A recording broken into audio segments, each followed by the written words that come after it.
Beach దగ్గరలో ఉన్నామండి. ఇది రెండో ఎంట్రన్స్ వెనక పక్క నుంచి.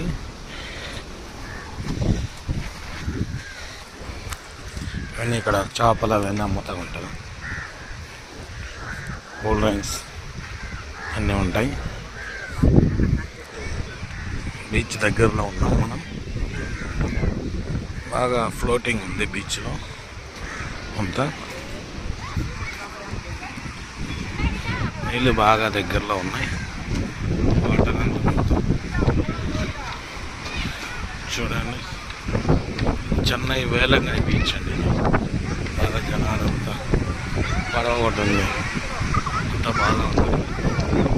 మొత్తం బీచ్ అండి. బీచ్లో కూల్ డ్రింక్స్ కూడా ఉన్నాయి. అలా